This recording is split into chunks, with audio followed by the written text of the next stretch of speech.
in Warsaw, Indiana. Angie, speak your mind. Hi, Bob. Hello, Angie. Hi. First of all, I want to commend you for what you're doing. Thank you, Angie. And thank you for your obedience to God to begin with. Well, thanks. I have had 4 abortions, Bob. Oh, my, Angie. And it was in the 80s. It was a long time ago, and it took me almost 10 years to forgive myself. Oh. I have 3 children that I love dearly. But what people don't understand, there's people out there and they say, well, it's not this way and it's not that way. I've been in those places. It's like cattle. They keep you busy the whole time. They don't give you a chance to think or have any remorse at all. They keep you moving. It's a high-pressured sales job. Yes. When a woman walks into a Planned Parenthood, they might say you're talking to a counselor, but you're talking to a salesperson. Yes. And they do everything they can. Every slick sales, every time-sharing sales technique in the book to get you to decide right then and there to have the abortion, kill the baby, and get out of there. And they work, I don't know how many girls are there with their mothers. They work on the shame issue. Well, you don't want your family to go through this shame or your daughter to go through this shame.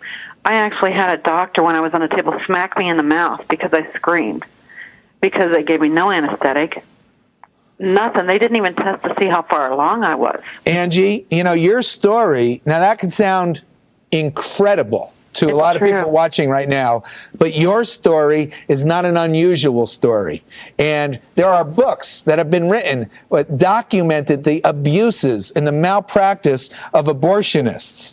And just phenomenal. When you begin to investigate that business, the abortion industry, it boggles the mind how they hold these women in contempt.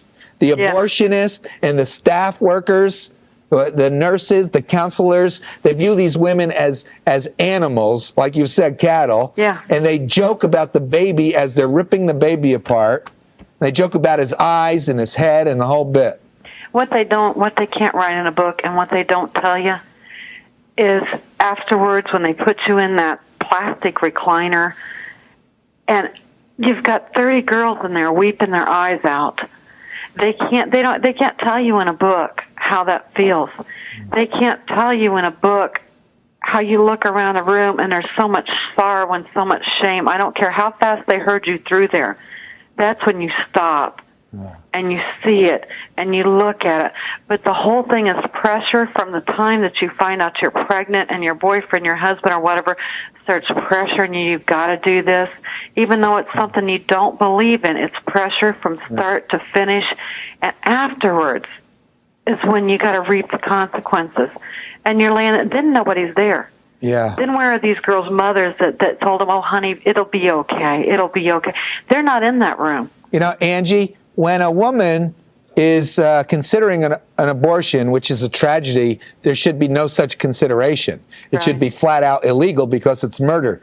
When a woman is considering an abortion and there are 2 groups of people trying to influence her decision, pro-lifers and pro-aborts, oftentimes if the pro-life people get her to keep her baby and they help her, it could cost them a lot of money to help her. Yeah, it could. Whether it's clothing or crib and diapers or whatever they try to do to help her, which pro-lifers have done incredible things for thousands of women, including giving these women a home for months or a year or more. Right. Pro-lifers have been doing that. There are thousands of crisis pregnancy centers, birthrights, alternative pregnancy centers around the country, and there are tens of thousands of stories of young women, mothers in crisis, who have been helped. Now, what if the pro-aborts win? So the pro-lifers win, and if anything, it's going to cost them, either zero or cost them a lot of money to help her. Right. If the pro-aborts win, they're going to get money, either $300, $400, or $2,000, depending on how old her baby is. So it's a positive cash flow deal for the pro-aborts because it's $1 billion business.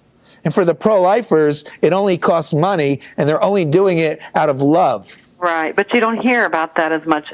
The news suppresses those things. Right. They don't want the girls to hear that because from the minute you walk in there to get a pregnancy test, You don't even know that you're pregnant. For the minute you go to Planned Parenthood and you get that test, it starts there. They call you at your house. It isn't like you go in and you get your test and you get to go home. They call you at your house. There's pressure from that time clear to the end. And after the end, then it's like you're anti-human. Yeah. But until that time, and I mean, I watched that program you had on around Halloween, and that guy called and says, "Oh, they don't scream. That's wrong." That guy has no idea what he's talking about. Yeah, he was a man. He had no right to say anything anyway. It just upset me so. I mean, you hear, when you go in those places, people scream. I scream. I know I was too far along to have the procedure they gave me. But they didn't test me. They didn't care. Of course it hurt. And then you get backhanded for that. They don't let you know these Angie, things. You're actually saying this abortionist smacked you? Yes, backhanded me in the mouth. Busted my lip. Do you remember? Busted your lip? Yes, that was in Florida. You remember what year that was? Oh, it was probably about 83. 83. You don't remember the name of the clinic? No, but I do remember like a year later that it was determined that the man wasn't even a doctor. Yeah. Do you remember what kind of clinic it was? It was sponsored by Planned Parenthood. I know that because that's who sent me there. And the same doctor that busted my lip when I was sitting in the leather recliner grabbed my foot and said, "How are you feeling, honey?" Yeah, honey. I'm like, don't touch me.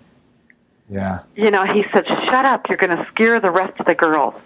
That's why he smacked you. Yes. Right, because it's his business. There's an abortionist, a child killer, lives in Denver. His name is Edward Patrick O'Loughlin.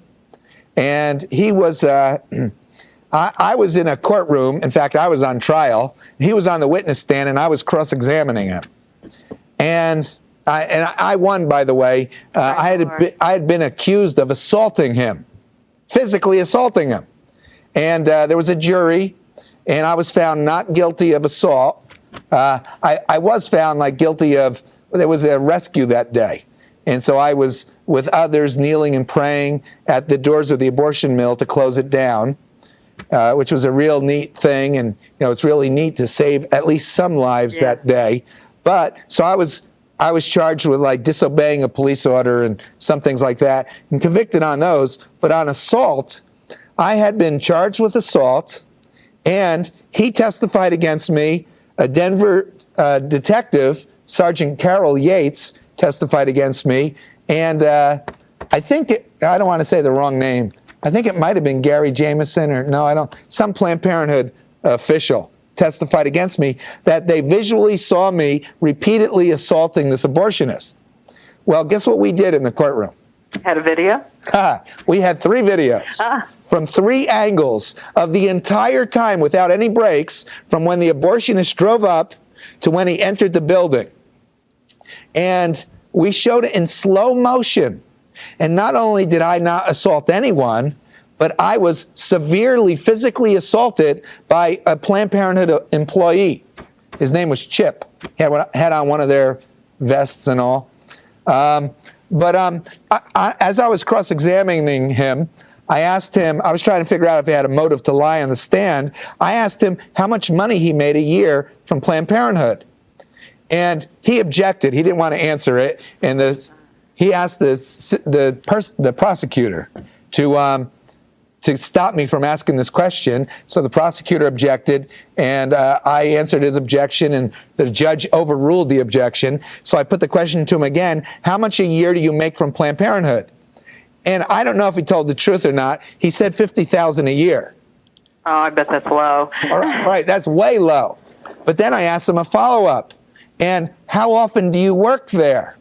And it was a few years ago, I think the answer was maybe 4 hours a month. Oh, my. Or 4 or 8 hours a month. I forget. It was either 4 or 8 hours a month, something like that. So 4 or 8, maybe 8 hours a month. Maybe it was 2 hours every Saturday or 2 hours every other. I can't remember. And so you figure in every group there's at least 18 girls. Right. And you all have an appointment for 1 o'clock. Well, in Denver, Planned Parenthood, their abortions have decreased by about half because there's been a picket line there run by a guy named Terry Sullivan every day, 5 days a week for years. And those picket lines reduce the number of abortions because they save children. If they're done right, Bob, though, I do have a problem with, I did have to go through a picket line once. Yeah. But it's got to be done the right way, because screaming at people that you're a murderer and that you're horrible just increases what they tell you inside, if you know what I'm saying. Well, Angie, it may for some, but for others, I mean, they have photographs of babies where the moms come back in tears and thank them for being there. Now, I've never seen any that had any photographs. That was, when I had mine, it was back before we really started seeing pictures of really what, you know, it really is. Well, I mean, they have photographs of the babies that were born to the women who went to get an abortion, and the picket line talked her out of it. Yeah. Now, we may come up with the perfect tactic for use on a picket line, right? But I am thrilled that people are there. And there are people that care so much that they're there, some of them 5 days a week, others 1 day a week for an hour. And, you know, if there was an insane person at Auschwitz screaming to stop the killing, right? And it was there once a week for 2 years, today that person would be awarded a Nobel Peace Prize, even if they were insane. That's true. Because they took a stand to try to stop the slaughter. And, you know, people do whatever they do to the best of their ability. Right. I just wish somehow you could infiltrate the system and get in there, because I know that's where you do the most good, is when they're sitting there and they're huddled together. If you could just infiltrate that system. Well, I wish so many times I could go into one. You can, Angie. And just talk to them. Let me tell you what we've done as Operation Rescue, and I was very involved for a while. I was the director of Operation Rescue Colorado for some time. We've sent women in where they've made appointments for abortion at Planned Parenthood or other abortion mills, and they go in for the abortion, and their only purpose in being there is to try to talk other women in the abortion mill out while they're waiting for the abortion. Yeah, because, see, right then is when they're, you know, right before it happens, if you get any calm, if you can get to them, right, there's such an impact there. And then afterwards, oh, they need somebody, because I'm telling you, it took me almost 10 years to forgive myself. I hated myself for that. Well, Angie, I imagine you prayed to God and asked him. God forgive me, but I didn't forgive myself for a long time. You know, Cher has just recently admitted that. Oh, really? Yes, of Sonny and Cher fame. Cher said she had an abortion back when she was married. I think it was her second marriage. I don't know. She said she will not be able to put that out of her mind for the rest of her life. She will regret what she did. You never will. And, you know, I was with the same guy for all four of them. And people don't, especially young girls, don't realize that a relationship can go from productive to destructive. Yeah. And when it crossed that line... Yeah, abortion destroys many, many relationships. Yeah, it Angie, destroys you inside. Angie, thank you very much for calling. Thank you, Bob, and God bless you. Okay, God bless Bye-bye. you. Wow.